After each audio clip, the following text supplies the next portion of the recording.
नमस्कार, मैं हूँ निधीश त्यागी और आप देख रहे हैं हरकारा डीप डाइव। और आज हम एक महत्वपूर्ण विषय पे बात करने वाले हैं जो कि सरकार की आयुष्मान योजना के बारे में है। जो ऐसा दावा किया जाता है कि दुनिया की सबसे बड़ी हेल्थ इंश्योरेंस स्कीम है। और लगता है कि ये जिस इरादे से, जिस दावे से बनाई गई थी तो उसके उसके ज़रिए शायद वो सबसे बड़ा संकट मोचन और संजीवनी बूटी की तरह देश के लिए साबित होने वाली थी।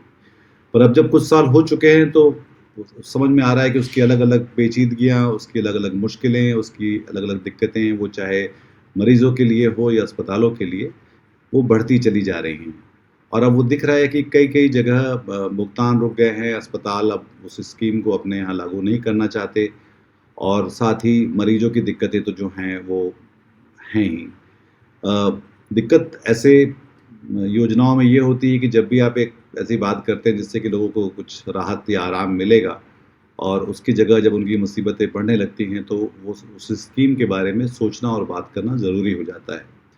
मेरे साथ आज हैं डॉक्टर राकेश गुप्ता, जो रायपुर में उनका अपना अस्पताल है और वो association of health providers of India के छत्तीसगढ़ चैप्टर के अध्यक्ष हैं।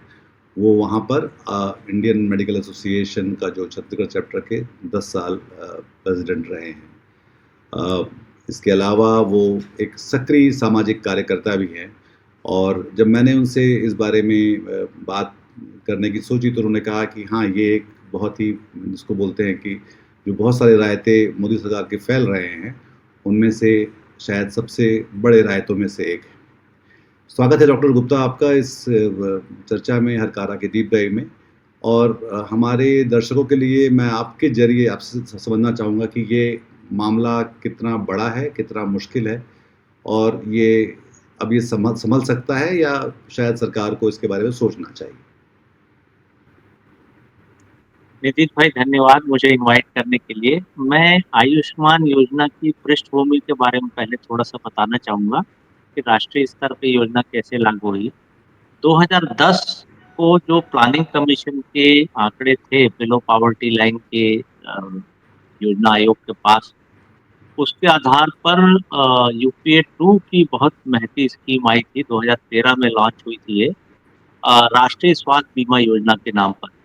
और छत्तीसगढ़ में 2013 में या राजनांदगांव में बहुत बड़े स्तर में लागू हुई, उसके बाद बिलासपुर और धीरे-धीरे पूरे प्रदेश में राष्ट्रीय स्वास्थ्य बीमा योजना के नाम पर इसे लागू किया गया था।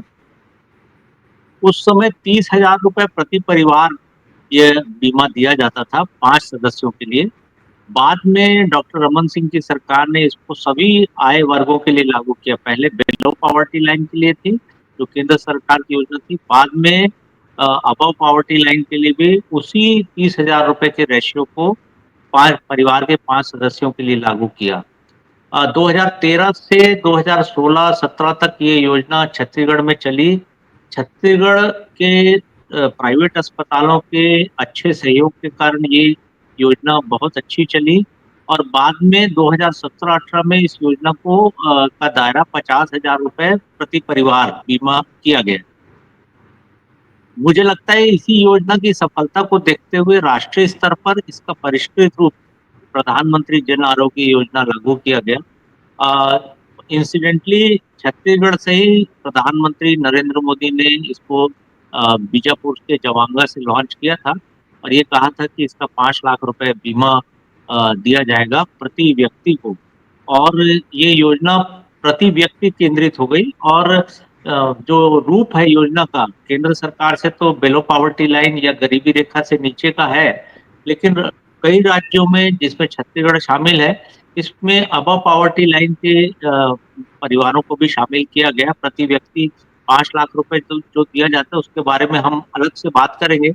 लेकिन मुझे लगता है कि जो योजना का रूप है, वो धीरे-धीरे, धीरे-धीरे उसका रिव्यू न होने के कारण इतना खराब हो गया है, कि मुझे लगता है कि योजना अ, जितनी अच्छी चलनी चाहिए थी, अब मुझे लगता है कि छत्तीसगढ़ सहित कई राज्यों में डॉक्टर्स इसको नहीं कर पा रहे हैं और जितना प्राइवेट सेक्टर में इस योजना का फैलाव है, मुझे लगता है कि गवर्नमेंट सेक्टर इसको नहीं कर पाएगा, इसलिए इस पे प्राइवेट सेक्टर को शुरू में दबावपूर्वक जॉइन कराया गया। कुछ अस्पतालों ने जनहित को देखते हुए गरीब परिवारों की सेवा के रूप में लिया, लेकिन अब चूँकि पूरा वर्ग इसमें है, और योजना का रिव्यू नहीं हुआ, पैकेज रेट रिव्यू नहीं हुए और सरकार का जो फाइनेंशियल आउटले है इस योजना का, धीरे-धीरे योजना का आकार बढ़ना शुरू हुआ तो फाइनेंशियल आउटले उस हिसाब से नहीं हुआ।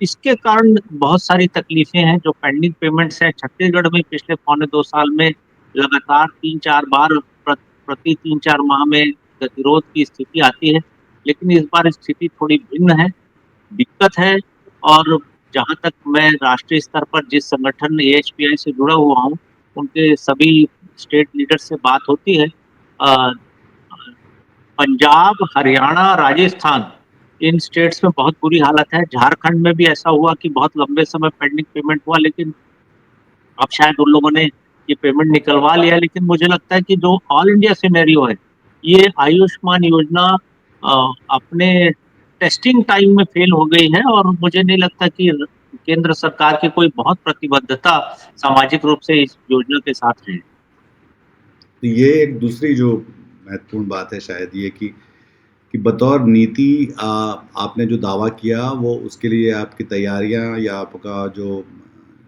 इंफ्रास्ट्रक्चर होना चाहिए था, जो प्रोसेस हो, जो वर्क फ्लो बनना चाहिए था, उससे शायद नहीं बना। और जैसे ही लोगों ने जब उसका फ़ायदा उठाना शुरू किया तो तभी ये दिक्कतें फिर शुरू हो गई मोटे तौर पे।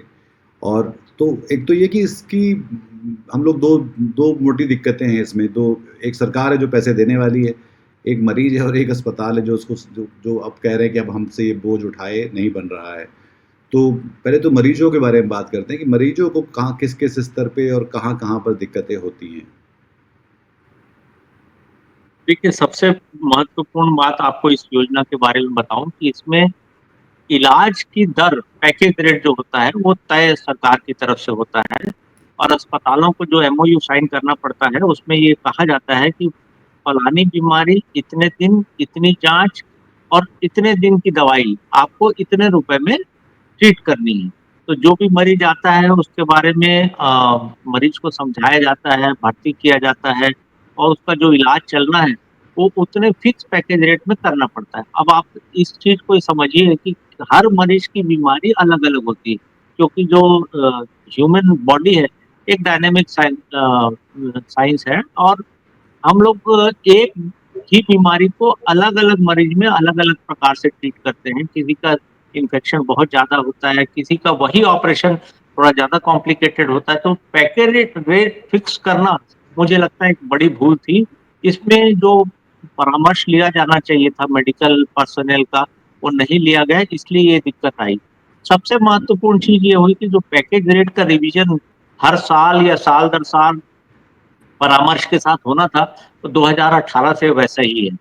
तीसरी महत्वपूर्ण चीज़ कि सरकार जितना फाइनेंशियल आउटले योजना का आकार धीरे-धीरे बढ़ता जाता है, उस प्रकार का बजट प्रावधान नहीं करती है। सबसे महत्वपूर्ण चीज़ ये है कि 70% आयुष्मान योजना का भार वो प्राइवेट सेक्टर पर है और 30% के आस-पास वो भी जो सुदूर आदिवासी अंचल हैं जहाँ पर प्राइवेट अस्पताल नहीं है, वहाँ पर योजना थोड़ी सरकारी अस्पतालों के भरोसे है, लेकिन शहरी क्षेत्रों में तो कमोबेश ये पूरी प्राइवेट सेक्टर के भरोसे है। और जो योजना का आकार करीबन 2200 करोड़ रुपए प्रति वर्ष छत्तीसगढ़ में इस वक्त है, उसमें 170 से 180 करोड़ रुपए प्रति माह का इलाज प्राइवेट सेक्टर करता है। इसमें सभी प्रकार की स्पेशलिटी प्राइमरी, सेकेंडरी और टर्शियरी स्पेशलिटी के अस्पताल करते हैं। लेकिन मुझे लगता है कि जो अस्पतालों के शुरू में प्रतिबद्धता थी इस योजना के प्रति, वो ओवर द ईयर्स बहुत कम हो गई है। अब लोग इस बात से मरीज को कहते हैं कि सरकार पेमेंट नहीं देती है, सरकार केस रिजेक्शन करती है, पार्शियल पेमेंट देती है। वो बात कह के योजना के बारे में मरीजों को बताने लगे और मुझे लगता है कि इसमें जो गरीब परिवार केवल सरकारी योजनाओं के भरोसे थे, उनके लिए बड़ी दूभर स्थिति है, दुरूह स्थिति है और मुझे लगता है कि सरकार को इच्छा शक्ति से इसको सुधारने की ज़रूरत है। तो अगर ये सुधारेंगे तो कैसे कैसे सुधर सकती है आपके हिसाब से?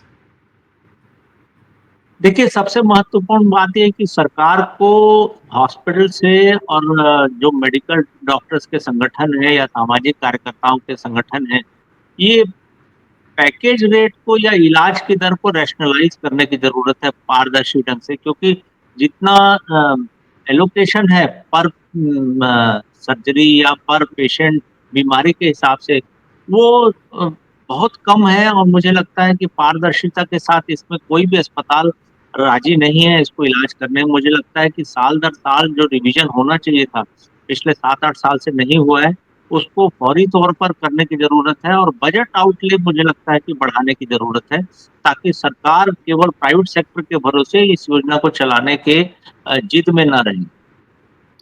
ये जो क्लेम्स की बात भी है कि जो आप क्लेम करते हैं फिर वो रिजेक्ट हुआ तो एक अलग ही एक नया सिर दर्द है फिर जो जिसको लेकर आपको एक नई लड़ाई लड़नी पड़ती है मरीज की इलाज पे फोकस करने के बजाय।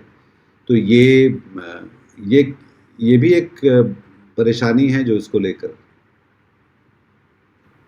देखिए, इसमें पहले 2013 से लेके 2018 तक डॉक्टर रमन सिंह की सरकार ने इंश्योरेंस कंपनी के भरोसे इस योजना को चलाया। उसमें थर्ड पार्टी एडमिनिस्ट्रेटर को ये स्कीम दी जाती थी।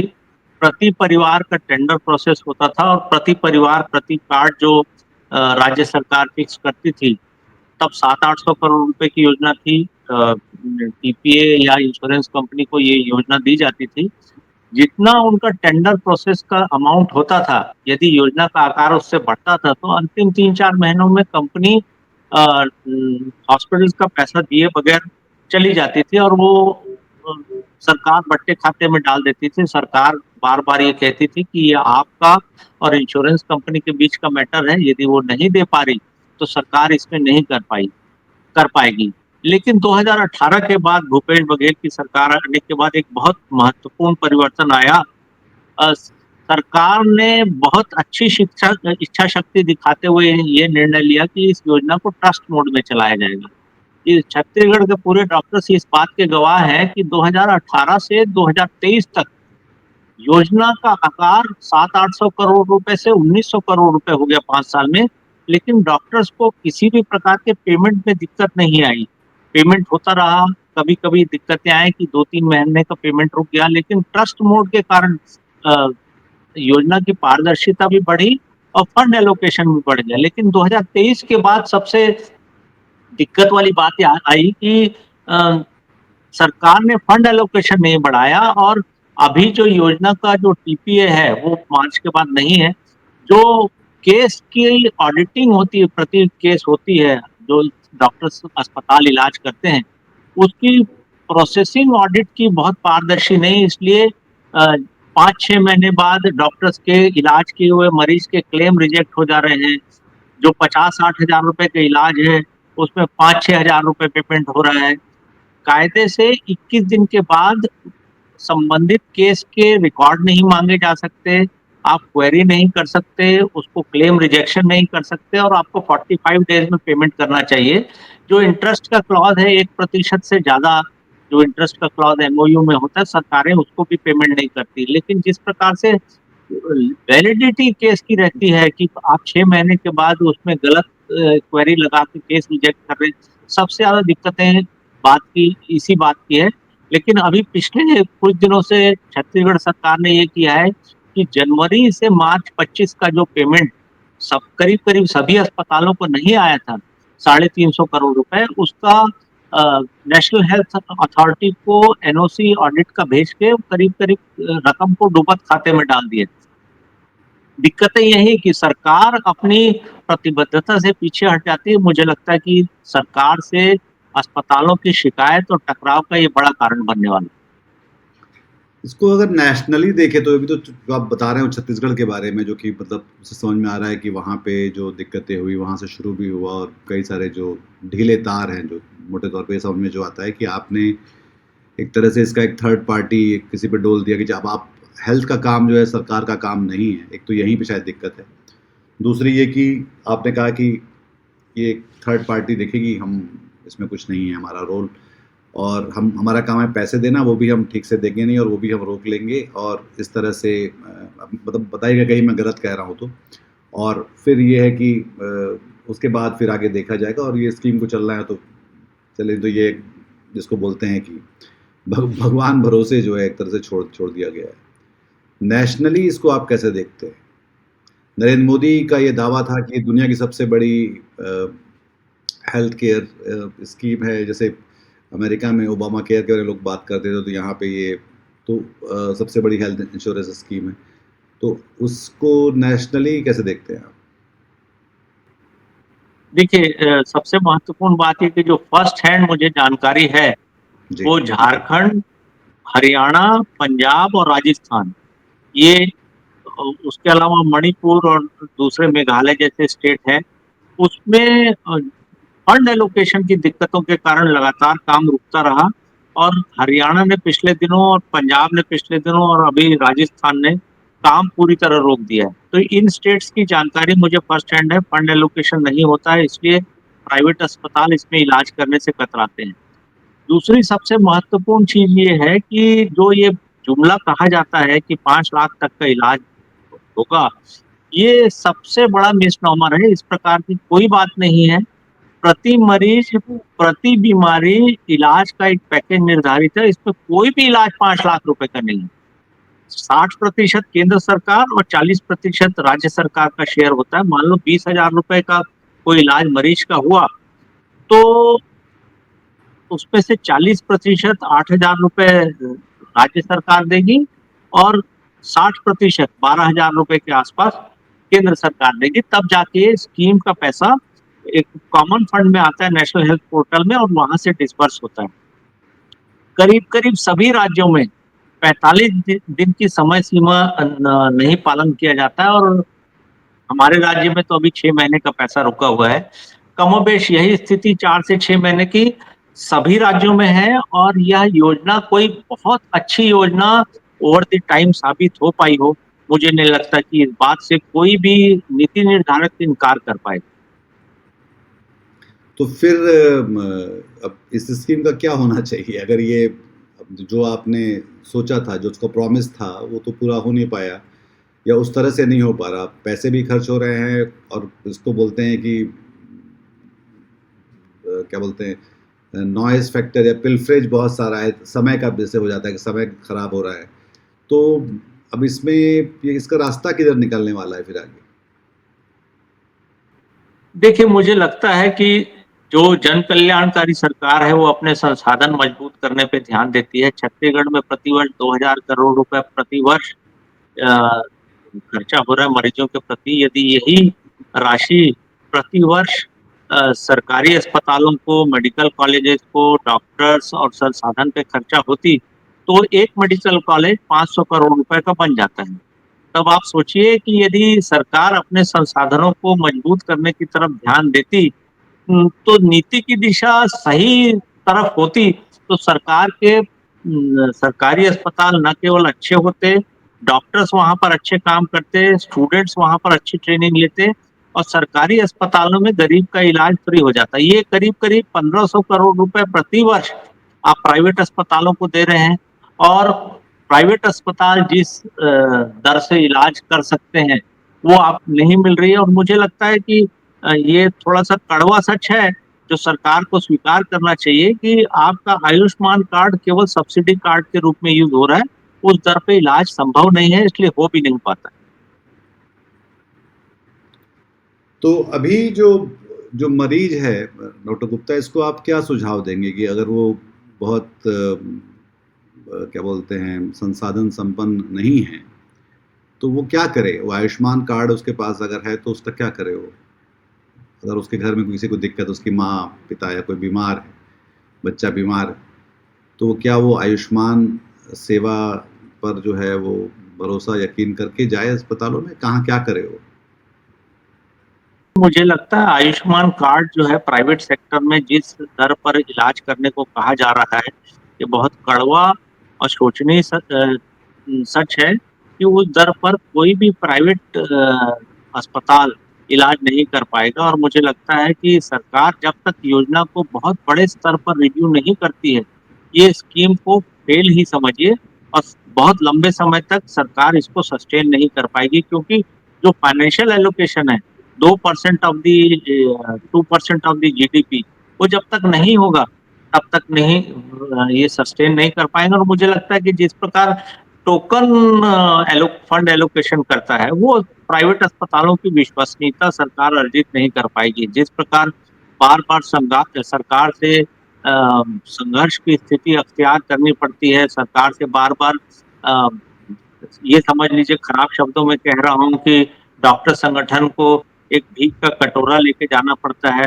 और जिस हिसाब से सरकार प्राइवेट अस्पतालों को ट्रीट कर रही है, मुझे लगता है कि बहुत बड़े स्तर में जो अस्पताल केवल आयुष्मान योजना पर सुदूर अंचलों के निर्भर हैं, वो मुझे लगता है कि बंद होने की स्थिति में है। आर्थिक स्थिति बहुत खराब है और डॉक्टर्स जो है, ना केवल दवाइयों का बिल दे पा रहे हैं, डॉक्टर्स का शेयर मनी दे पा रहे हैं, ईएमआई नहीं दे पा रहे हैं और म स्टाफ की सैलरी तो कमोबेश हर 2-3 महीने में रुक ही जाती है।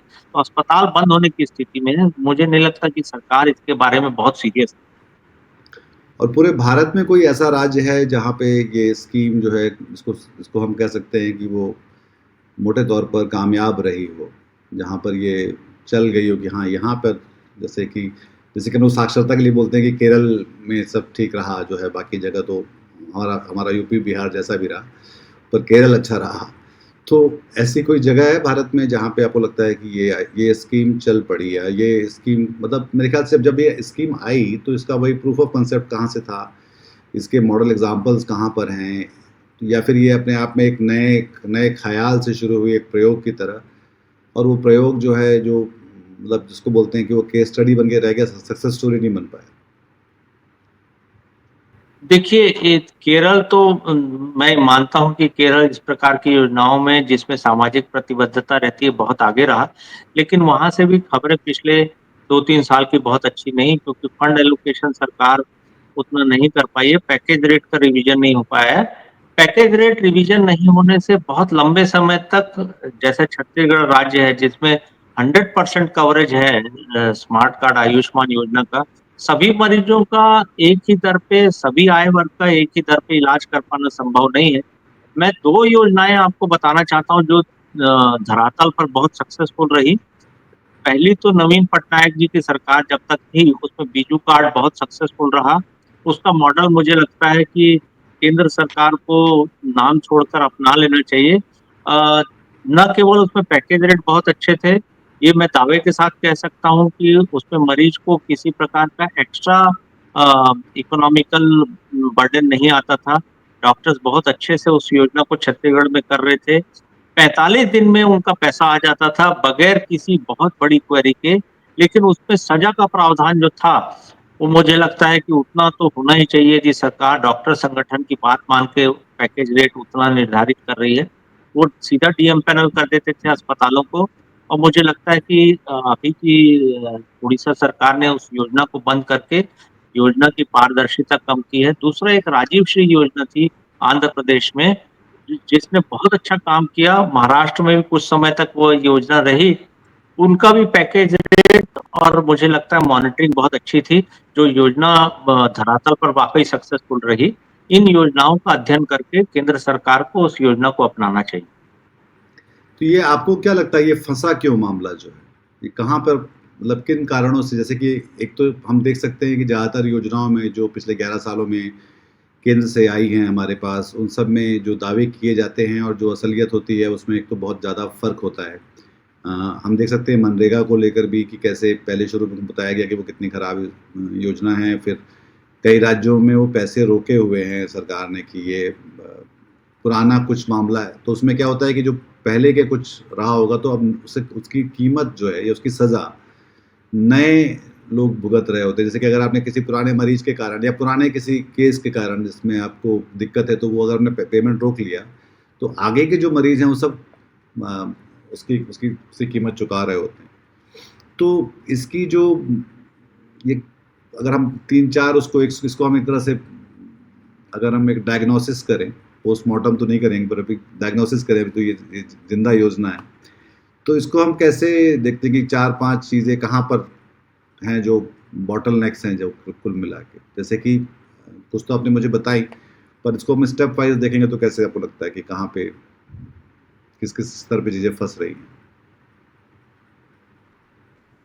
सबसे महत्वपूर्ण बात ये है कि जब योजना को लागू किया जाए, उसका टाइमली रिव्यू होना चाहिए। इस आयुष्मान योजना को लागू करने वाली नरेंद्र मोदी सरकार ने जो प्रतिवर्ष रिव्यू होना चाहिए था। जो सर्विस प्रोवाइडर हैं, डॉक्टर्स हैं, हॉस्पिटल्स हैं, उनके साथ किसी प्रकार का संवाद की स्थिति नहीं रहती। एक आयुष्मान कार्ड बेनिफिशियरी को देने के बाद उन्होंने अपने कर्तव्य की इतिश्री कर ली। जो रिव्यू होता है उसमें योजना की खामियां समझ में आती। कोई भी योजना फूल प्रूफ नहीं होती, उसके धरातल में आने के बाद हमें समझ में आता है कि इस योजना में क्या खामी है और उसको कैसे ठीक किया जाए। पहली बात तो ये। दूसरी बात ये कि जो फंड एलोकेशन होना चाहिए था योजना का आकार बढ़ने के बाद, वो सरकारों ने नहीं किया। सबसे महत्वपूर्ण चीज यही थी कि जो समय पर डॉक्टर्स को, सर्विस प्रोवाइडर्स को पैसा मिलना चाहिए था, वो नहीं हो पाया। तीसरी बात ये कि पैकेज रिवीजन, जो मेडिकल इन्फ्लेशन रेट है, वो सामान्य इन्फ्लेशन रेट से थोड़ा-सा ज़्यादा है। हम लोग ये मानते हैं कि 12 से 13% इन्फ्लेशन रेट रहता है, जो बीमा प्रीमियम प्रतिवर्ष बढ़ता है। आप उससे देख सकते हैं कि जो अंतर्राष्ट्रीय स्तर पर, राष्ट्रीय स्तर पर इन्फ्लेशन रेट 12% होता है। तो जिस प्रकार पैकेज रिवीजन होना चाहिए था पिछले 7-8 साल में, वो नहीं हो पाया। जो अ, लागू करने वाले लोग हैं, जैसे आपको मैंने बताया कि 2018 से पहले अंतिम वर्षों का 3-4 महीनों का पैसा लेके इंश्योरेंस कंपनियां भाग जाती थी। तो अंतिम 3-4 महीनों में 2018 से पहले होता था कि डॉक्टर्स इलाज ही करना बंद कर देते थे मरीजों का। जब तक उनका पेमेंट उस वर्ष का क्लियर नहीं होता था, वो अगले साल काम शुरू नहीं करते थे। तो मुझे लगता है ये योजना की विश्वसनीयता, गतिरोध आना विश्वसनीयता पर बहुत बड़ा डेंट है।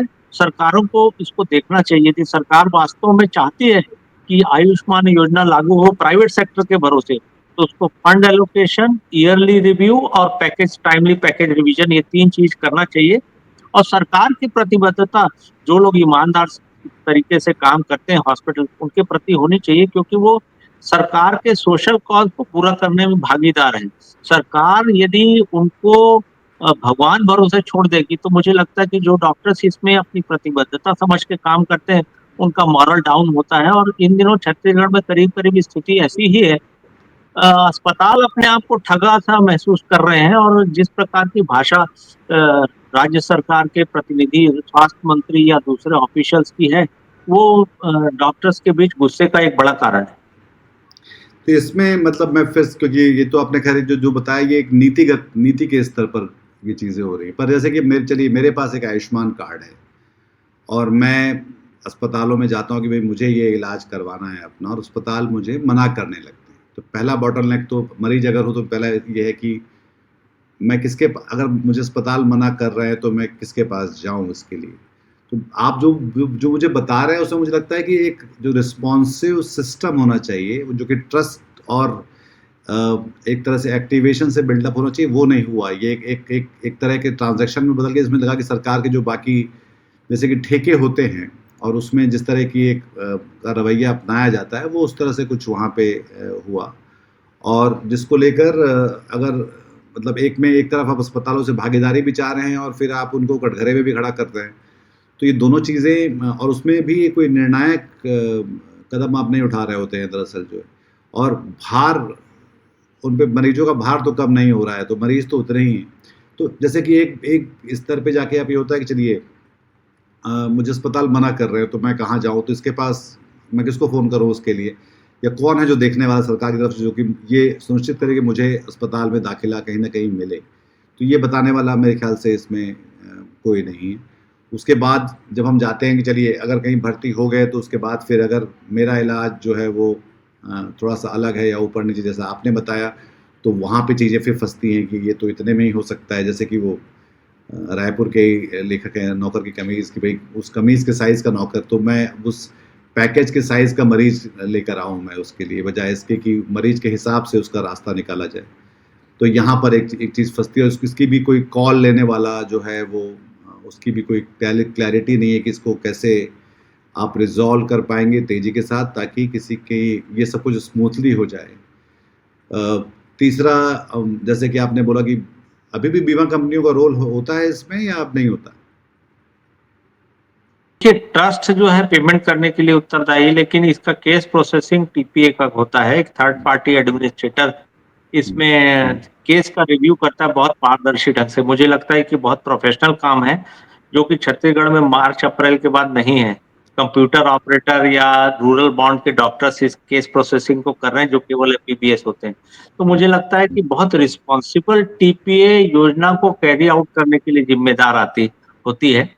आपके सवालों का जवाब मैं बारी-बारी से देना चाहूँगा। सबसे पहली बात तो ये कि सरकार को ये निर्धारित करना चाहिए कि किस आय वर्ग को वो मुफ्त इलाज देना चाहती है। इसमें आय वर्ग का निर्धारण बहुत महत्वपूर्ण है।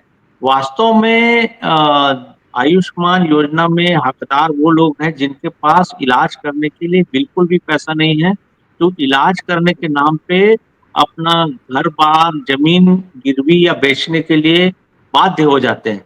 तो सरकार को अपनी ज़िम्मेदारी सबसे पहले इन लोगों के लिए, इस आय वर्ग के लिए निर्धारित करनी चाहिए और उसके लिए सब्सटेंशियल राशि का निर्धारण करते हुए पैकेज रेट ऐसा रखना चाहिए ताकि उसके इलाज में कोई समझौता ना हो। जब भी पैकेज रेट निर्धारित होता है, कॉम्प्लिकेटेड मरीज का इलाज जो है वो समझौता वाला हो जाता है और मुझे नहीं लगता कि बहुत सारे मरीजों में इस प्रकार का समझौता किया जा सकता है। तो एक तो यही फ़िल्टर गलत है जो सरकार का कि उसमें लगभग कोई भी आके आके वो कार्ड का इस्तेमाल कर सकता है, जबकि वो उनके पास साधन शायद हों तब भी वो उनको ये मुफ्त की सुविधा आप दे रहे हैं। एक तो पहला फ़िल्टर यही नहीं है और दूसरा जो मैं कहता कि जो एक रिस्पॉन्सिव सिस्टम होना चाहिए जहाँ पे एड्रेसिंग का, ताकि फैसिलिटेशन का, कि वो शायद वहाँ पे फँस रही चीज़ है क्या? देखिए, दूसरी बात ये है कि एक मरीज के पास चॉइस होता है। यदि मरीज के पास, ये मैं आपको मरीज की मनःस्थिति बता रहा हूँ, मरीज के जी, पास जी। आयुष्मान कार्ड होता है, तो वो चाहता है कि उसका इलाज अच्छे से अच्छे अस्पताल में हो जाए।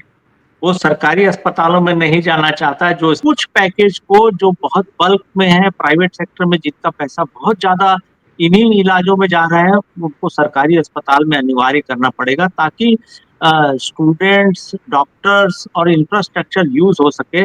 मुझे लगता है कि सरकार को एक महीन लाइन खींचने की ज़रूरत है, आय वर्ग में, मरीजों के प्रकार में और फंड एलोकेशन उन योजनाओं में बढ़ाने की ज़रूरत है जिस बीमारी का प्रेवलेंस गरीब वर्ग में है और मुझे लगता है कि उसको एड्रेस करने की ज़्यादा ज़रूरत है।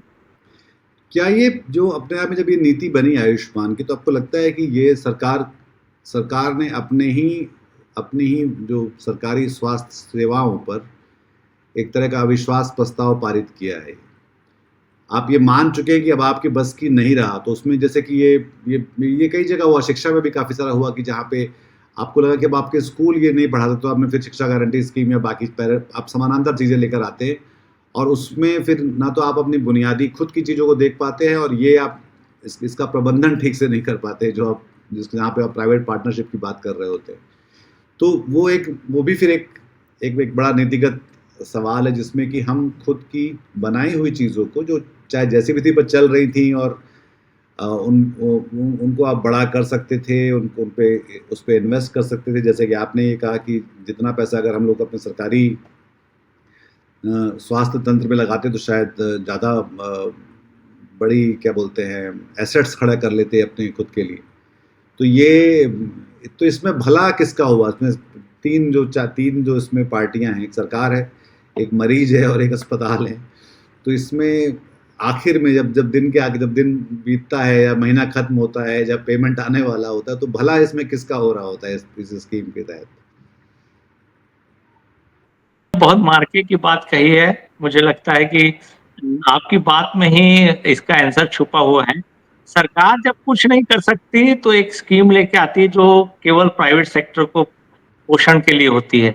शिक्षा में भी ऐसे ही हुआ और चिकित्सा में भी ऐसे ही हुआ।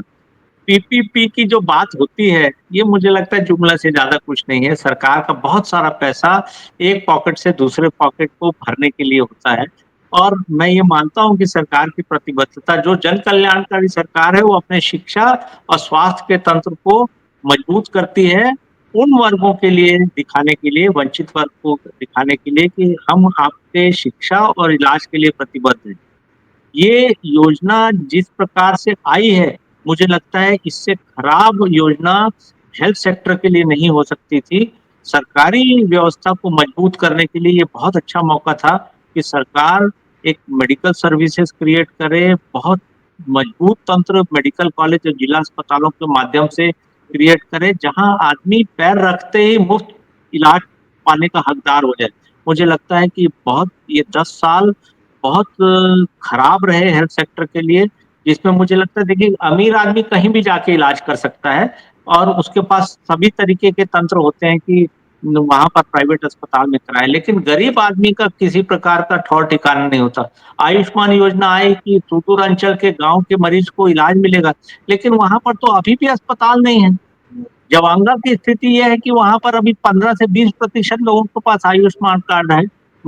है केवल 80% के पास नहीं है। तो इस प्रकार की योजना है जो गरीब और आदिवासी सुदूर अंचल के जनता को सेवा ना दे पाए। केवल शहरी क्षेत्रों में केंद्रित है और ज्यादातर अस्पताल रायपुर, बिलासपुर, दुर्ग, राजनांदगांव और कोरबा और थोड़े बहुत रायगढ़। बाकी छत्तीसगढ़ में बहुत सुदूर अंचलों में प्राइवेट अस्पताल इस योजना के फैलाव को लेकर नहीं है। मुझे लगता है कि जो टेस्ट का धरातल है, उस पे ये योजना खरी नहीं उतरी। सरकार को रिव्यू करने की ज़रूरत है। यदि किसी प्रकार की जन कल्याणकारी सरकार नरेंद्र मोदी की सरकार कहलाना चाहती है।